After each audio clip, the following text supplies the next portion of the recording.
Howdy everyone, I am Pharm Clare and today I want to take our time to talk about vaginal yeast infection. I'll be talking about how to deal with this infection, the treatment of this infection, and in the treatment I'm going to talk about the side effect of the drugs, possible drug interactions, and warnings about the drug. So with that, let's get right into the topic of today. Now, vaginal yeast infection is an infection that affects 3 in 4 women. Like, it's that common. And funnily, the organism that causes this infection, that's candida, lives in the mouth, in the guts, in the vagina, and on the skin. But when this environment is disrupted by a change in pH of the body or of the part of the body where it lives, it can lead to an overgrowth. And when there's an overgrowth, you may experience symptoms like this itchy feeling around the vulva. This itchy feeling can lead to dance in the public. It's known as the thrush dance. You just be, okay, by the way, thrush is a general term that is used to describe candida infection. So when you're having this thrush dance, especially when you're in public, the itching can be so severe. Whitish discharge with no odor. You may also experience a burning sensation due to the soreness, due to over-itching. And when you urinate and the urine touches the vulva, you may experience pain, and this can be misrepresented to be urinary tract infection, but no, that's not the case. The pain is due to the fact that you're already experiencing soreness around the area. Besides the pain when urinating, you may also experience pain during intercourse. So with all the symptoms, what can make one, or what increases one's chance of coming down with vaginal yeast infection? First, pregnancy. Now, in pregnancy, you have an increased level of estrogen. Estrogen increases the affinity of the walls of the vagina to bind to Candida albicans, the organism implicated in yeast infection. So if you're pregnant and you come down with this itchy vagina, it's not because of your poor hygiene, it's just due to the condition. Secondly, the use of intrauterine devices that contain estrogen, oral contraceptives that contain estrogen.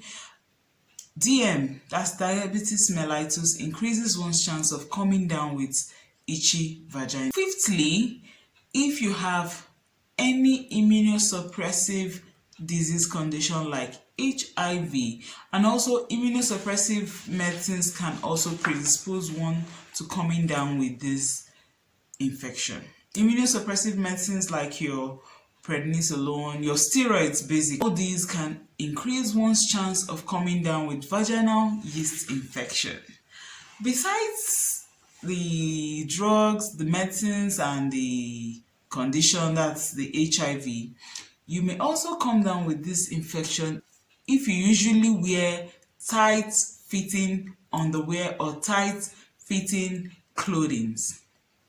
Lastly, the frequent use of antibiotics. Now, antibiotics basically wipes off the good and the bad bacteria, leading to less competition for the fungi or fungus to overgrow. So please take note of these factors, especially if you're experiencing recurrent itchy vagina, recurrent vaginal yeast infection. So with all these symptoms and factors out of the way, what are the treatments?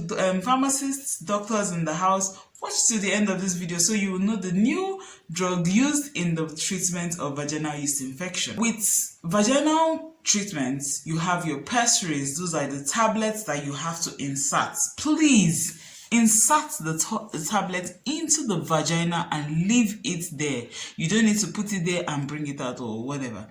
Or if you're using the cream, insert the cream as directed by your pharmacist. There are creams you apply around and there are creams you have to insert. With creams or tablets that you have to insert, you should know that to avoid leakage or embarrassment, you should insert this cream at night, that's at bedtime, after you've had your bath.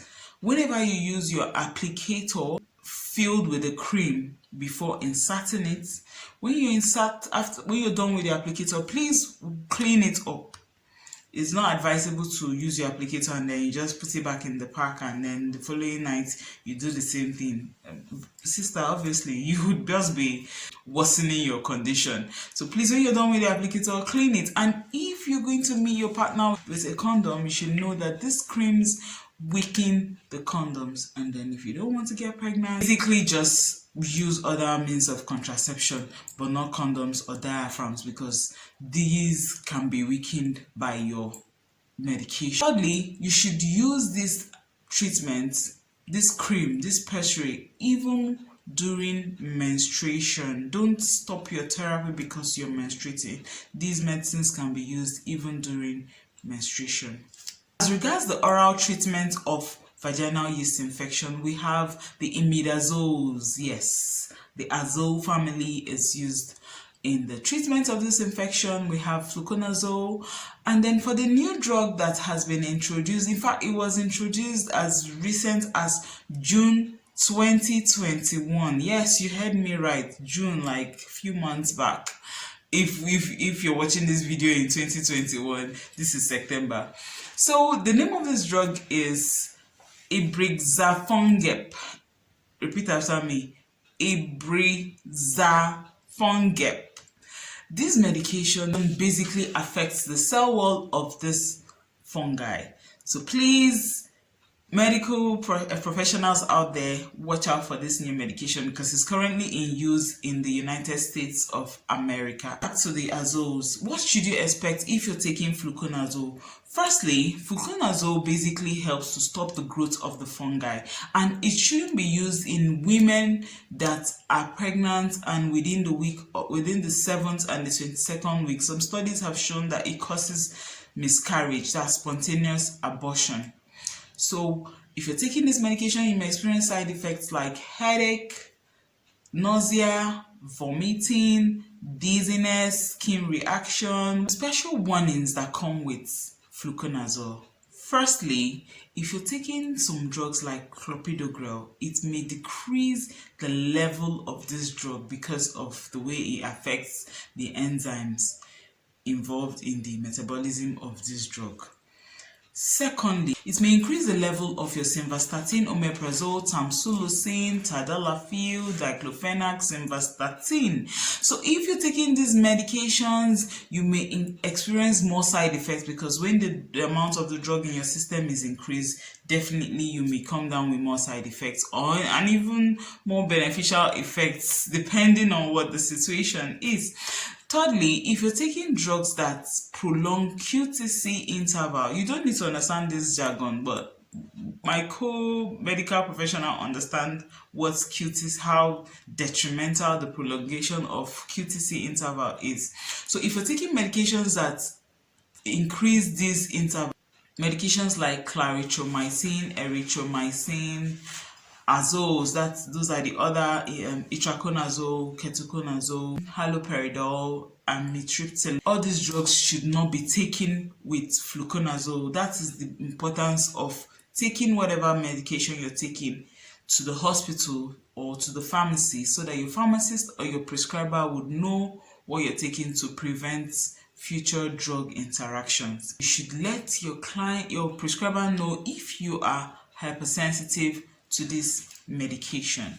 So as for the ways you can deal with this condition or the ways you can avoid this infection, firstly, avoid wearing tight fitting clothes. Yes, they encourage the growth of this fungi in that the area can become warm and moist, and this favors the overgrowth of fungi. So wear breathable pants, and if you're a fitness guru or fitness expert, when you're done with your exercise or whatever you're doing, you take off your wears and have a warm bath.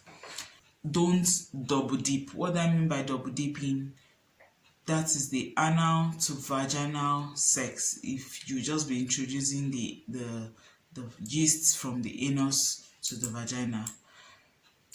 Lastly, If you want to know more things you should avoid, then watch my video on bacterial vaginosis where I talked about the fishy odor. I will put a link to that video in my description box. Thank you for watching.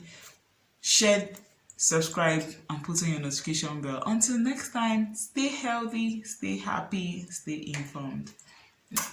Peace out.